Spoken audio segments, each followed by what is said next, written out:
Okay, good morning, everybody. We'll get started. We're on Daf Yud Gimel, Amid Beis, and we're up to about halfway down, and it is Vamar Ab Abba, Amar Afuna Haboich Lagas. Now, the halacha is there's a concept of Yodois Lekalim, the handle to a Keli. And the halacha is that the handle of a Keli is treated just like the Keli itself. So, if the Tumah touches the handle of a Keli, that makes the Keli Tameh. If Tumah touches the Keli, it'll make the handle Tameh. Now, fruits also have a handle. For instance, grapes have stems, and you often will hold the grape by the stem. If you're planning to eat it, you'll hold it by the stem. An apple, you might hold it by the stem. So therefore, that stem, since it's serving as a handle to the fruit, will be treated just like the fruit. And if Tumah touches it, it will become Tameh. However, that's only if my intention is to eat the grape. If I have a grape that I gathered from the vine for the purposes of eating, I want those stems there because that's how I'm going to hold the grape. But what if the reason why I harvested these grapes was because I want to bring them into the press to make into wine? There, I don't want the stem because I don't want the stems to get mixed into the wine, and I have to be busy straining it out, and it messes it up. So if I harvested grapes for the purposes of making it into grape juice, into wine, for the purpose of pressing it, then ein layados, those stems are not wanted, and in fact, they're not handles to hold a grape because you don't want them there at all, right? No, because when you eat it, you want to hold it like this. But when you press it, you want all the stems away. You hold it until you press it. But normally you don't hold it ever because you just keep it in your basket and you dump it right onto the press. You're only holding fruits individually when you plan to eat them. That's how the Gemara makes that assessment. So therefore, boitz and the others. If Tumah touched any one of these stems, it will not spread the Tumah to the fruit, and vice versa. He says even a bigger chiddush. Normally, when you cut a stalk of wheat down, we would say that the stalk is a yad to the kernel, because the best way to hold all the kernels is by holding the stalk. However, if the only reason why you cut down the stalk of wheat was because you wanted to use it for schach, well, then the fruit have no value to you because you only want the stalk. But the fruit doesn't hurt, so it's not as bad as the case of Boich Lagas, why B'dafka don't want the stem. Here I don't care because I look at it like it's all the same. So therefore, so Rav Huna says a bigger chiddush than Rav Abba, and he says Rav Menashe bar Gadya, in the name of Rav Huna, says a bigger chiddush than Rav Abba did, because he said even if it's unconsequential, it's still not considered like a yad to the payers.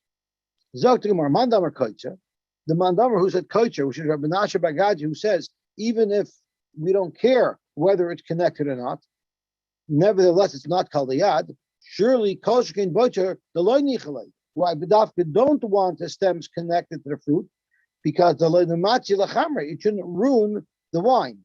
I don't know what the taich of nematzi is. If anybody has an art scroll and they can tell me what the taich of nematzi is, I'd appreciate it.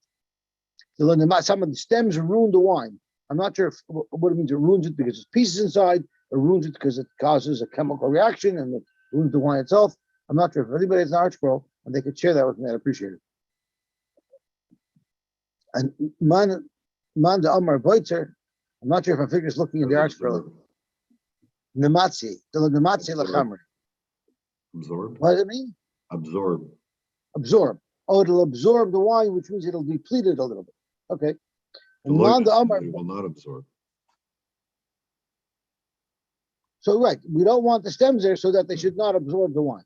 So that's why it damages the wine.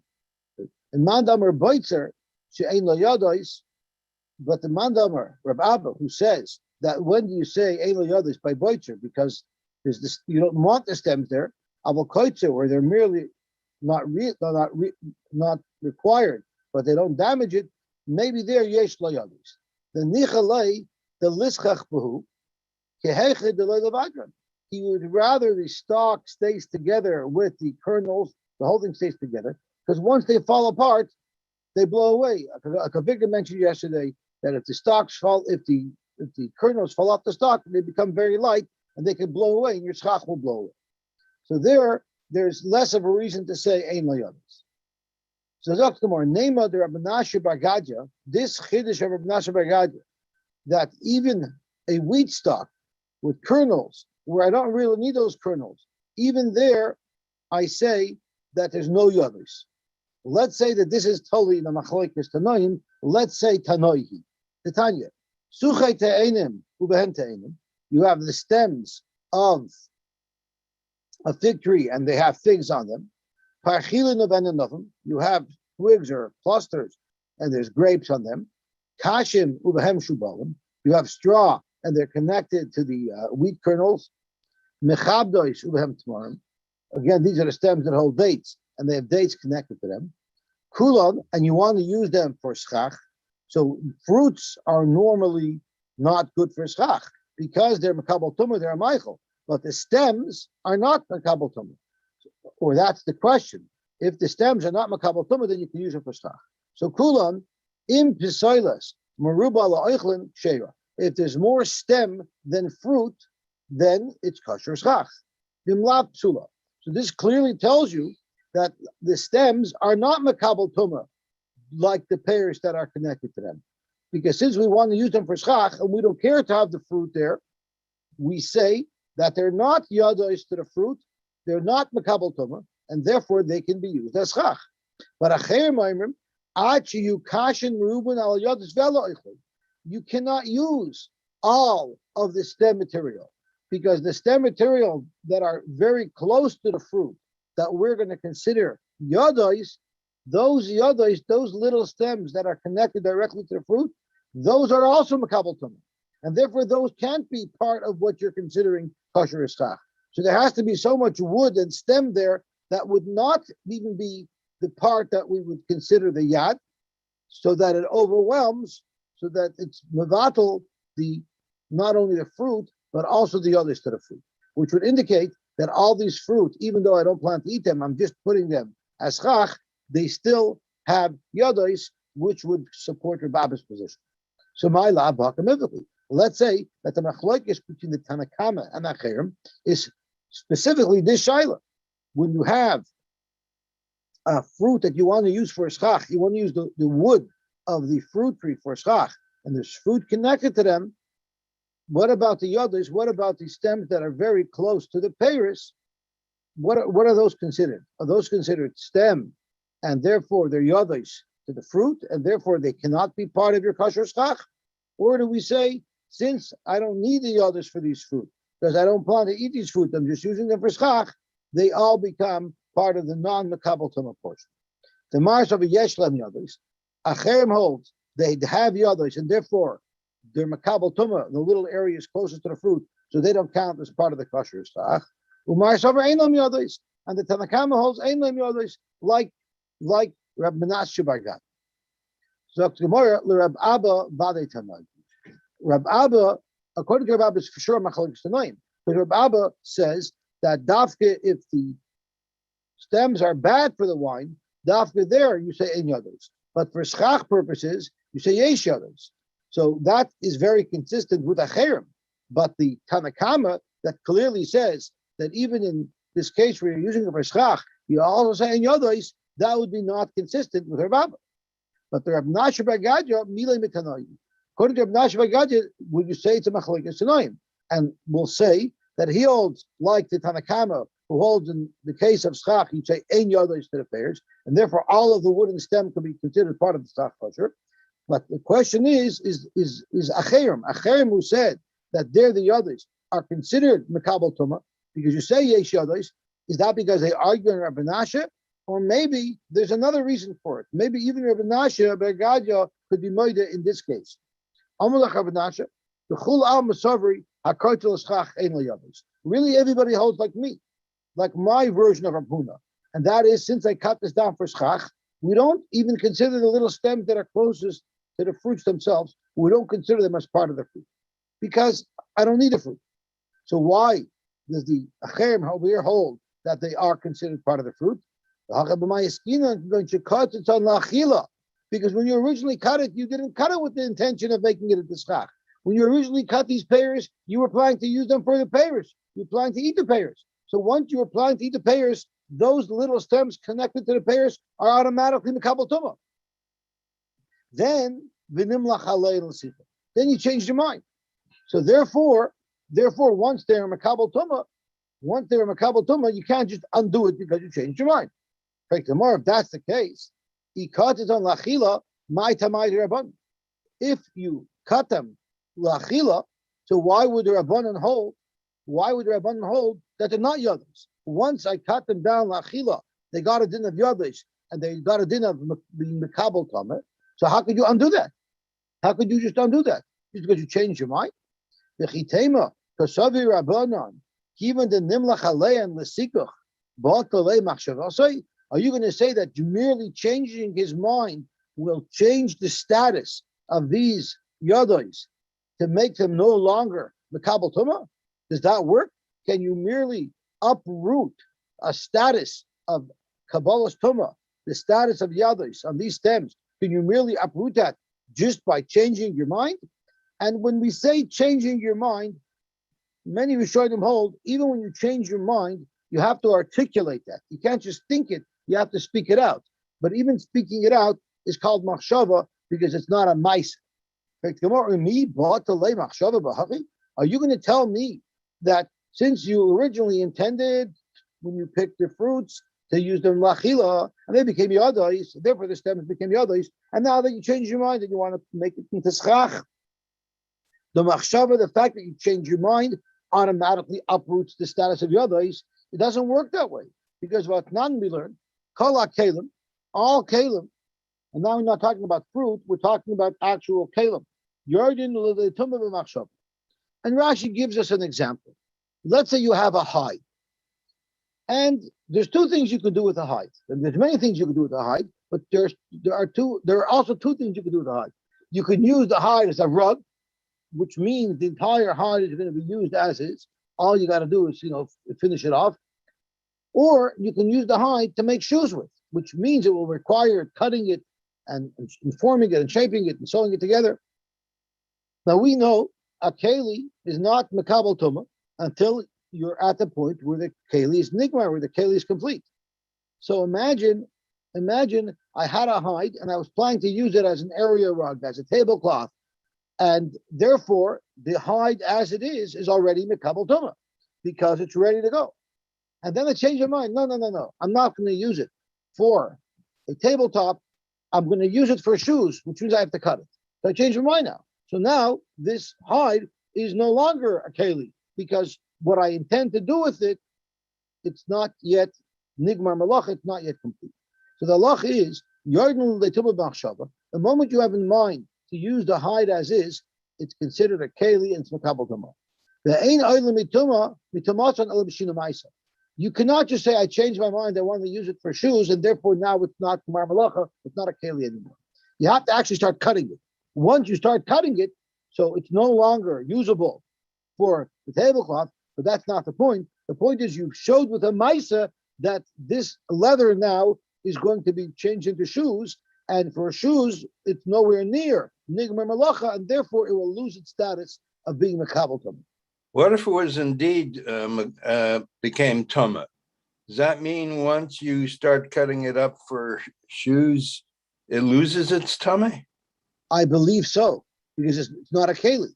If you take a keli and you break it, it makes it ice tuma. Mm-hmm. I believe so. Rashi speaks about its status l'kabel tuma, but I'm pretty sure that it would make it ice keli. Once something's ice keli, it's not tuma anymore. So even before you actually do an action, just if you can just say, I'm going to make shoes out of this. That won't work.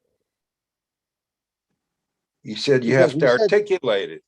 Didn't you say that? Even if you hold a machshava works, the machshava has to be articulated. The Gemara is saying here that the machshava does not work. I mean, even if you articulate it, it still doesn't work. You'd actually need a mice. Okay. So let me just finish the line in the Gemara, and then we'll stop. Shamaisa vatal. Shamaisa. I gotta get this focused. She'amaisa moitzi biyad maisa umiyad machshava.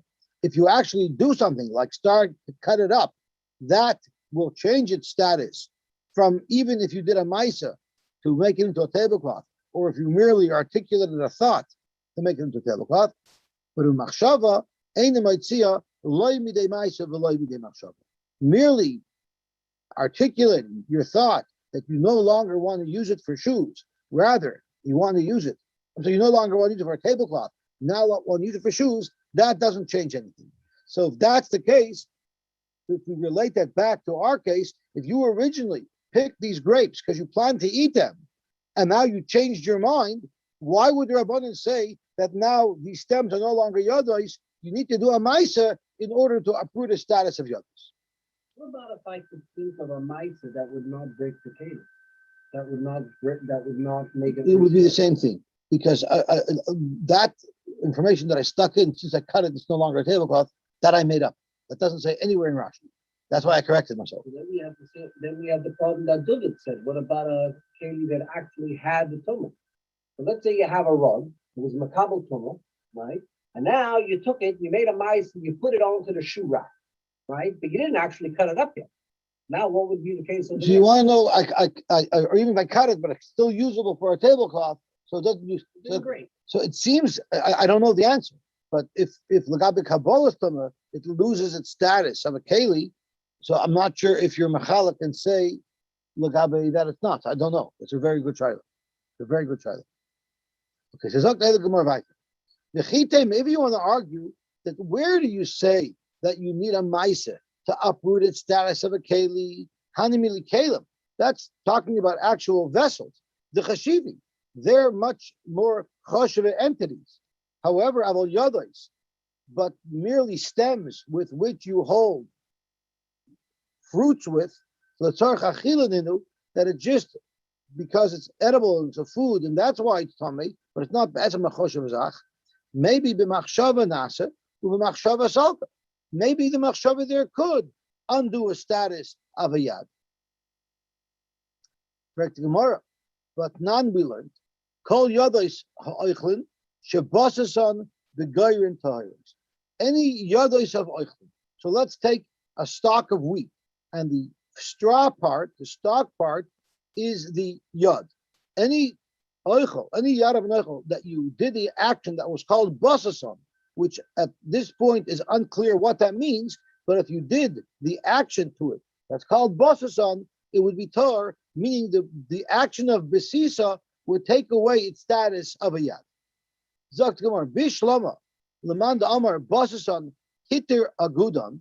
If you're going to learn that the definition of basason is that they were bundled together and you unbundle them, which isn't really a maisa in the yad itself, really all that does is it articulates your intention that you don't want those yadosh anymore. Shapir, that would make sense because you have a rai from here that when it comes to an oichel, such as a stalk of wheat, a small maisa, which really doesn't classify as a maisa, it only classifies as a machshava, that will work. So that will support your position that with a machshava, you can take away the status of a yad. Now let's see what Rashi says. Taharos, when you unbundle them, they become tahar. Why do they become tahar? You had a whole bunch of stalks of wheat that were bundled together, and then you cut the bundle open. So then it makes sense. Shapir, Zok Rashi, I'm at the next Rashi, Shapir, Loi Kashalach. You won't have a kasha because this supports your position that it's easier to remove the status of a yad oichel than it is to remove the status of a keli. Talibei motus lameimar, according to that shot in the brisa, you could say the kaimi rabbanon kavasei, that your rabbanon support your position that a machshava will take away the machshava that made it into a yad in the first place. Why? He even hit their agdam. What did he do here? He had a bundle of wheat and he unbundled them. We don't really consider that a maisa. That's only a machshava ba'alma, because by cutting open the bundle, the goli daite, he's shown by cutting the bundle that he no longer wants to use this the stock of the wheat as the yad to the peri. Why is that? The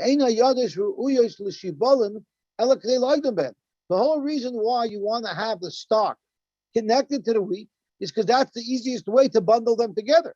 So by unbundling them, the moment he unbundles them, he's showing that I don't need any more of the stock. The whole purpose of why the stock would be a yad to the kernel of wheat is because it's the best way to bundle them together is by keeping it in the stock form. The moment you cut open the stock, all you're really doing is you're not changing the actual item. You're not doing a ma'aseh in the actual item. You're just showing that you don't care to have those stocks there anymore because you're unbundling them. So that would prove, in fact, that a machshava, at least when it comes to yadish for an oichel, will remove the previous status. And l'leman damar my bosses and mamish. If you learn that bosses means that you actually crush them.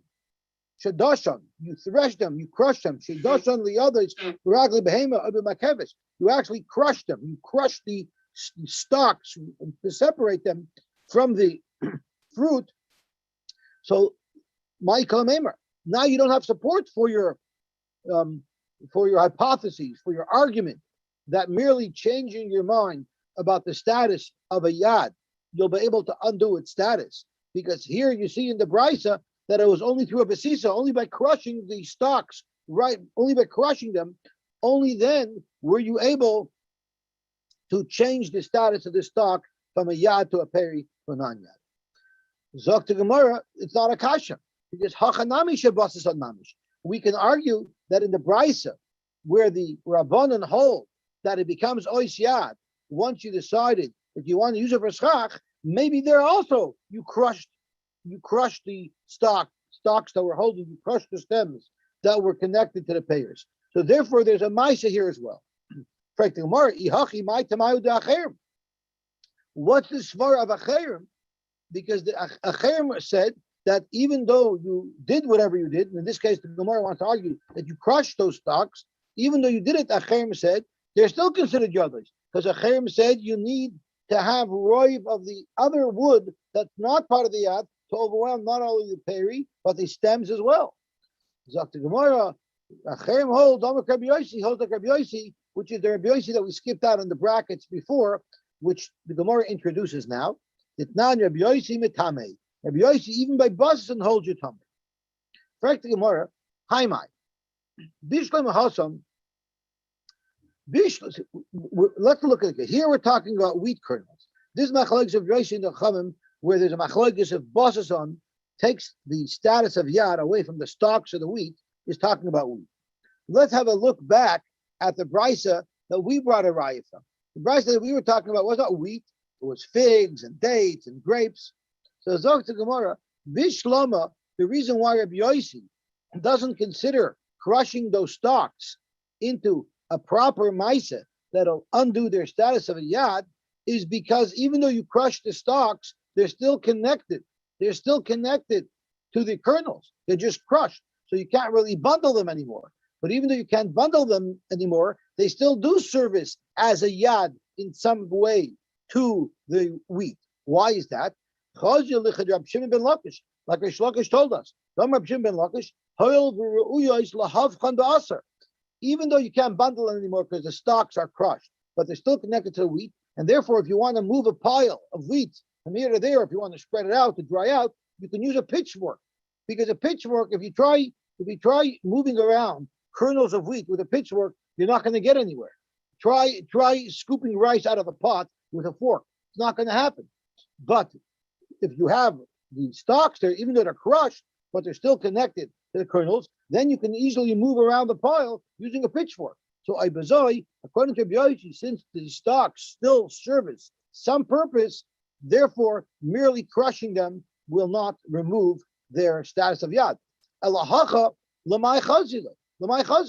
Here, when we're talking about grapes and dates and figs, you don't move those around with a pitchfork.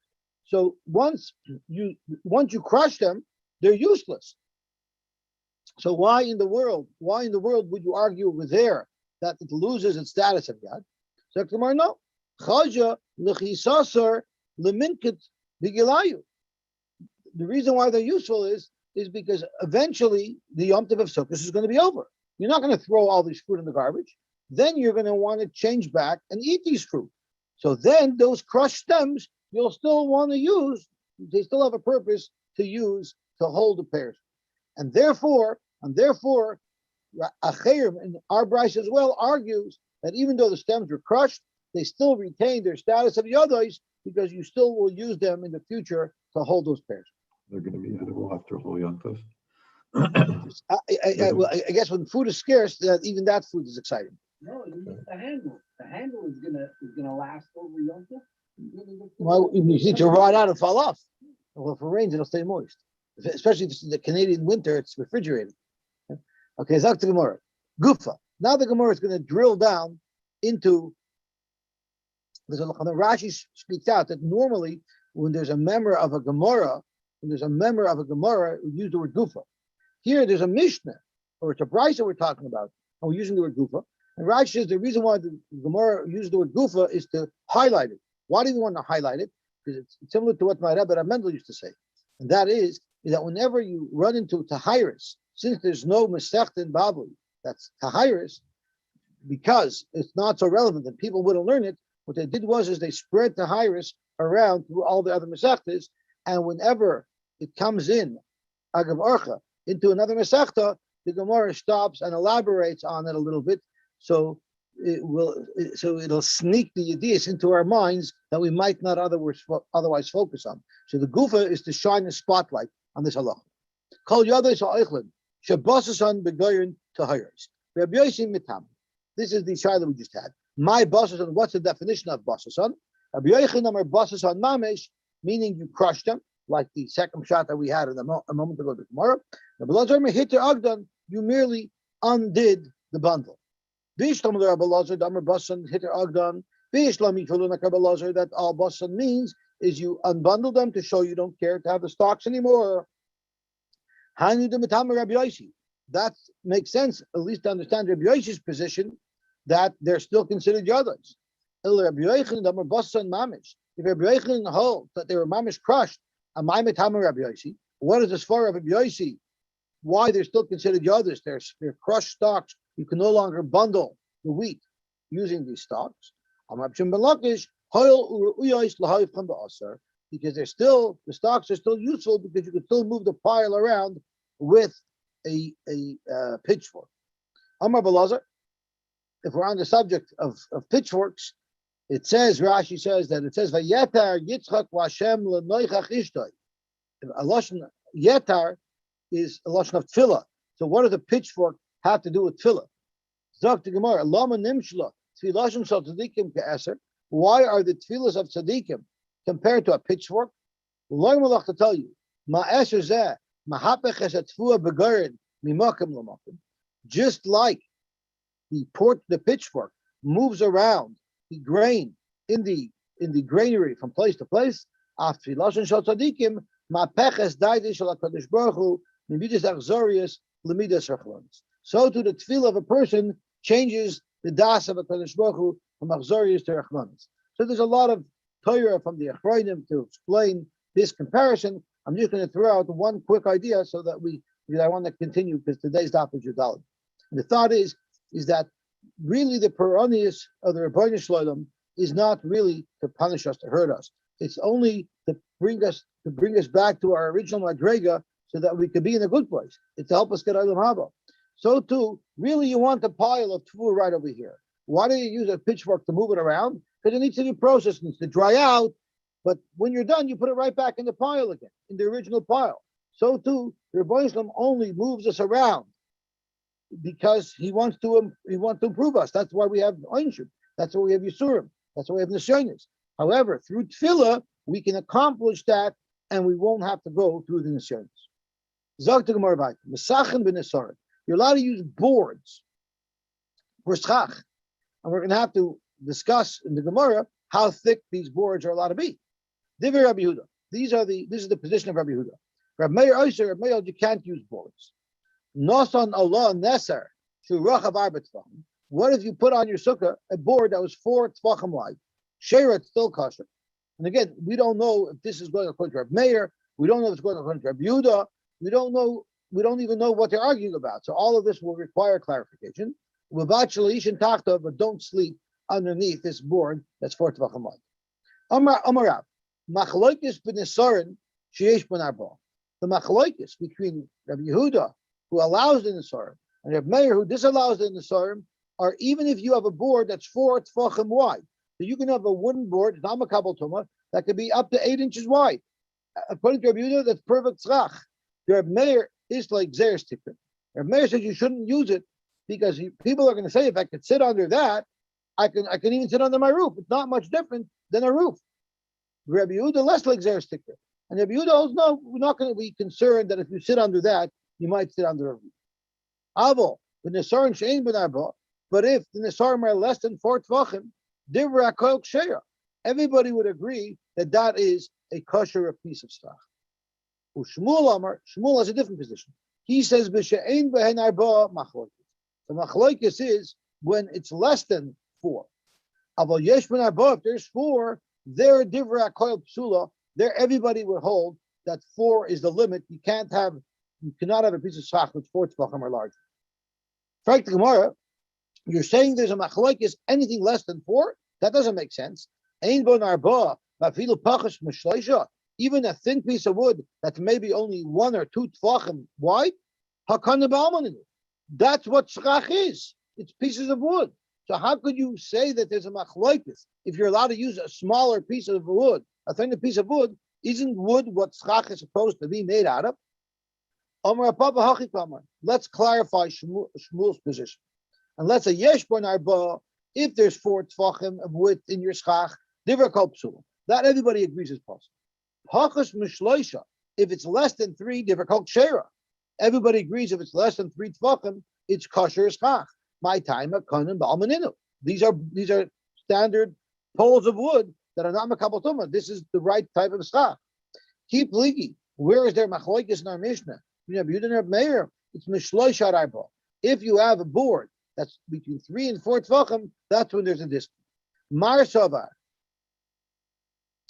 Rabbi Yehuda holds, even the less than sheer makai, since it's not 4 tvachim, and 4 tvachim is normally the minimum sheer of a place, right? It has to be dalet al dalet, loigers rinan. There we don't say that there's a gzeira, that someone might use tikra, someone might sit under his house, not seeing the distinction between a board and his house. Omar Sover, even enough lahu mitaris lavud, there's rinan. 3 tvachim is a significant amount of width. Why? Because once something is more than 3 tvachim, you don't say lavud anymore. So that also has a significance. And even there, we need to worry about Xeris Tikra. So what you see is everybody holds it Xeris Tikra. The question is how to apply it. Do you only apply it if it's over 4, like Rabbi Yehuda, or do you even apply it if it's over 3, like Rabbi Meir? So really the whole machlokes of Rabbi Yehuda and Rabbi Meir is about 1 tef. Tanan. We learned at the end of our Mishnah. Nasan Allah Neser through Rachav Abat Tvachim Ksheira, Uvavat Shelo Yishen Tachta. So what is this add-on to the Mishnah referring to? If you learn like Shmuel, the Amar B'Shein Ben Arba Machloikis, the Machloikis between Rabbi Meir and Rabbi Yehuda is between 3 and 4 tvachim.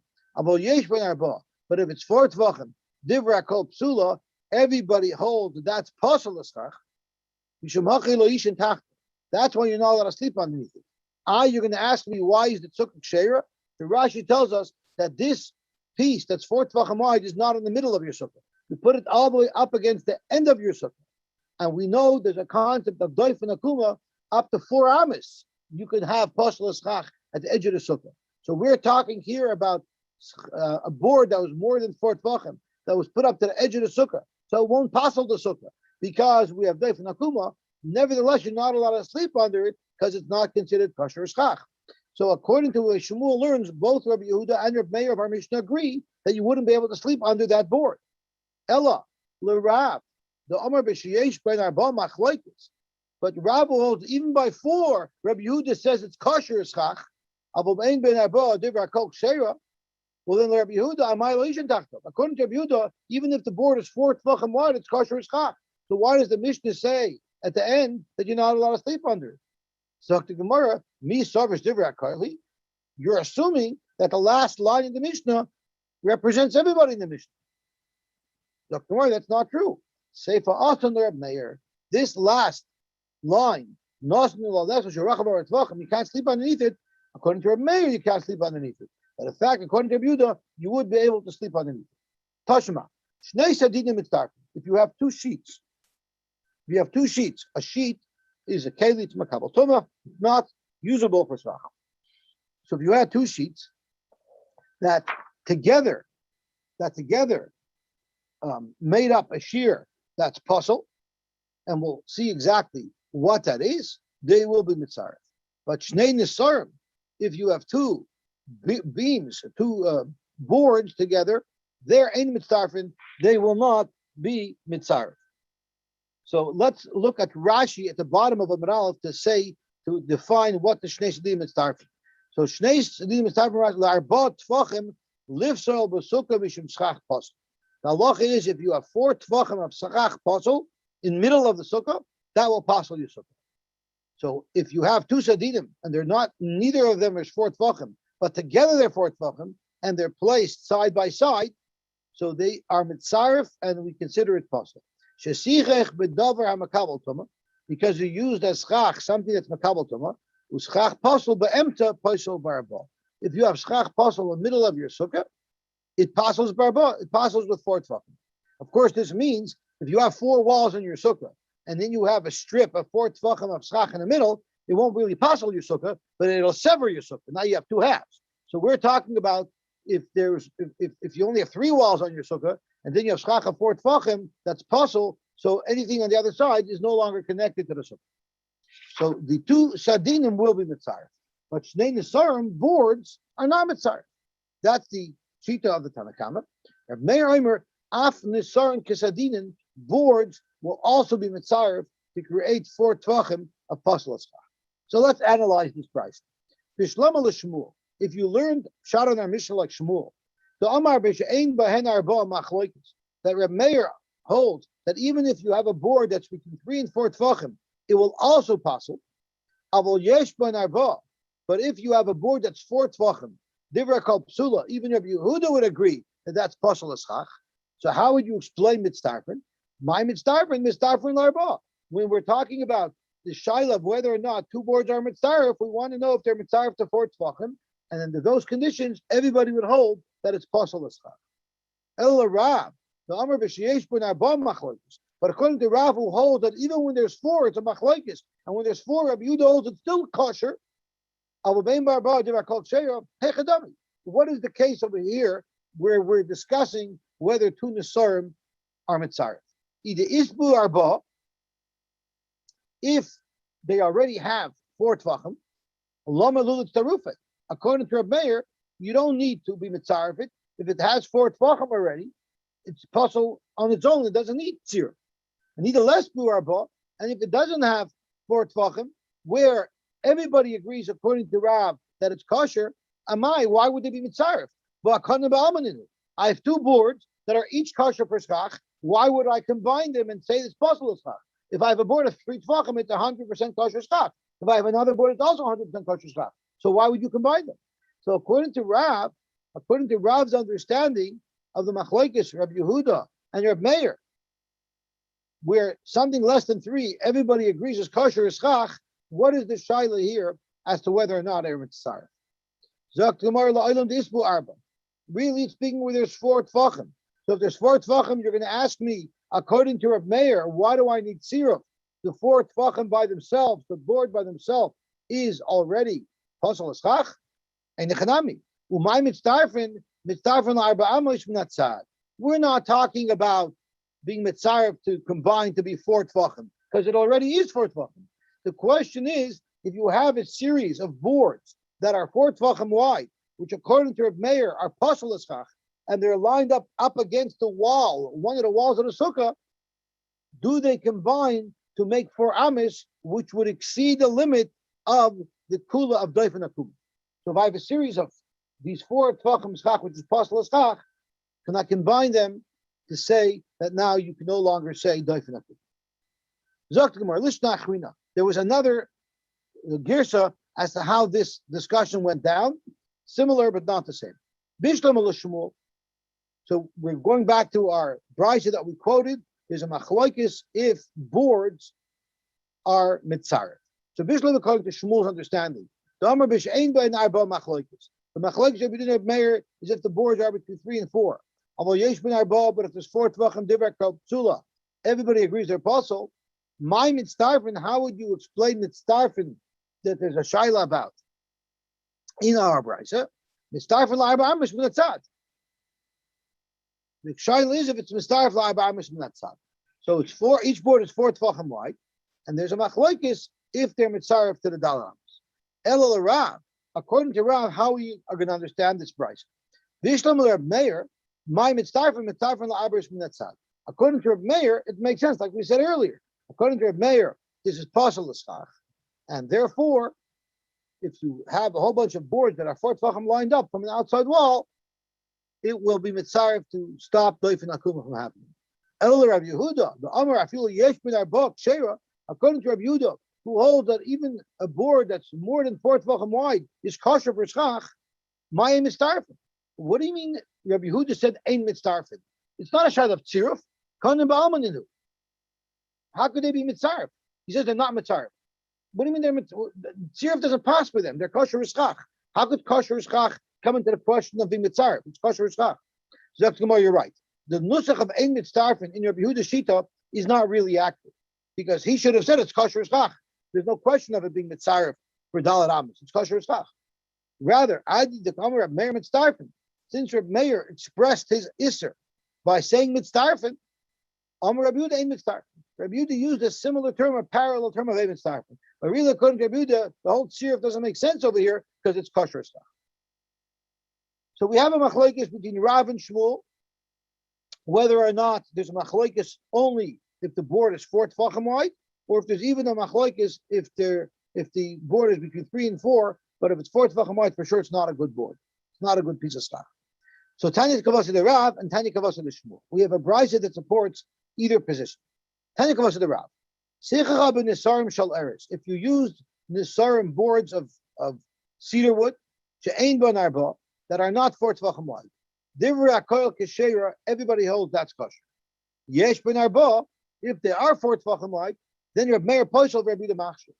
So this is a clear proof to Rav's position because it says clearly that the only machlokes is if the board is more than 4 tvachim. If it's less than 4 tvachim, everybody agrees. Amar Rabbi Yehuda said he wanted to prove his position that even if it's 4 tvachim, it's still a kosher sukkah.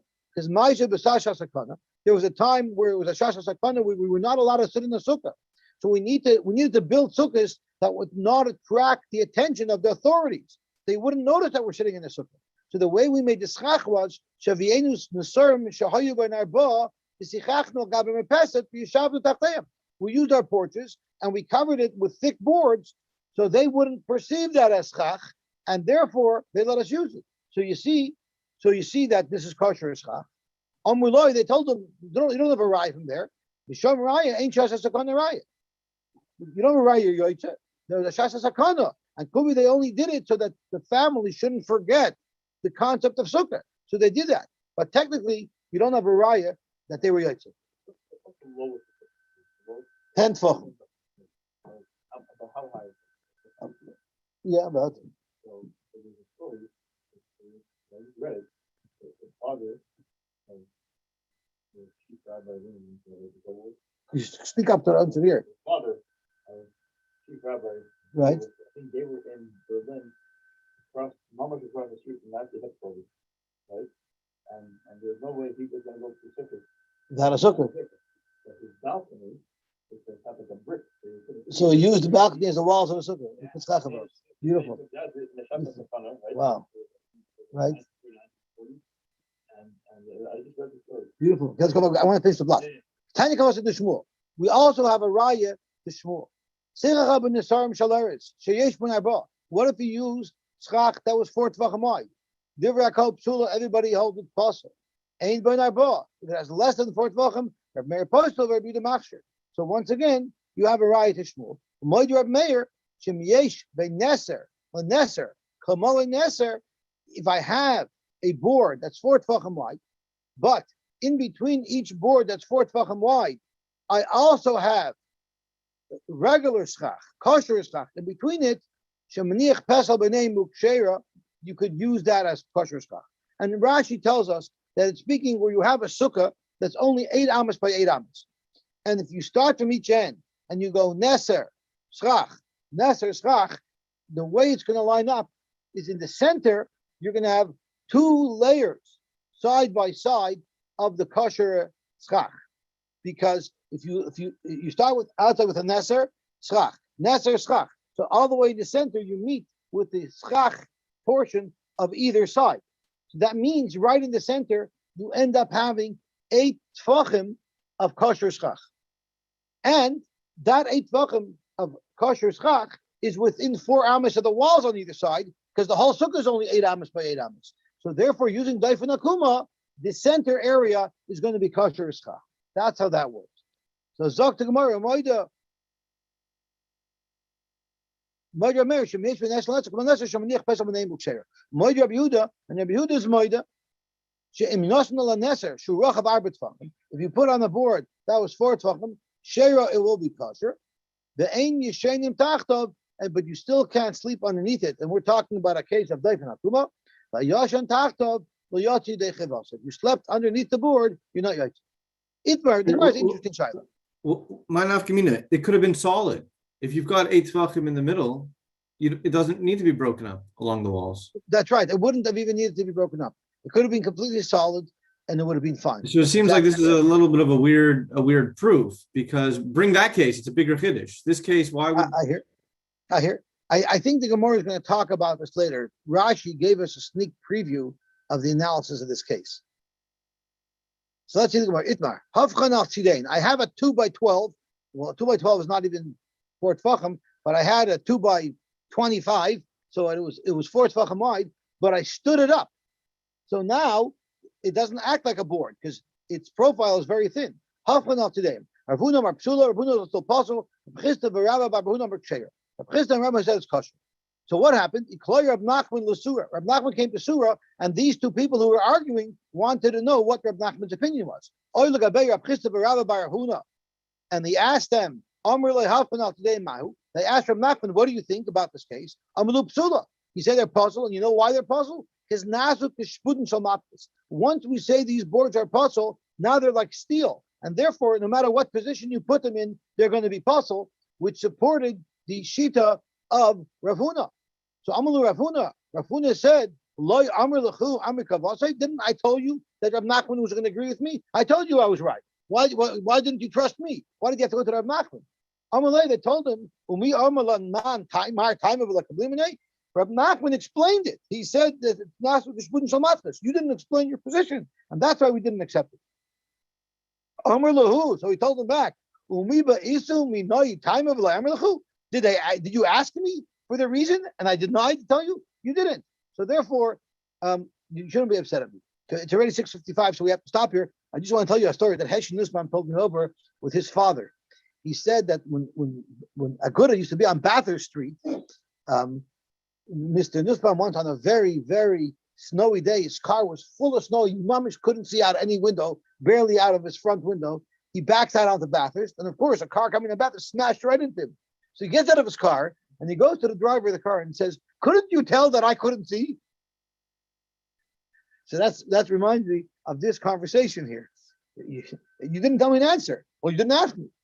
Okay, so let's stop here. Everybody say have a wonderful, wonderful day. When you were talking about here, there's a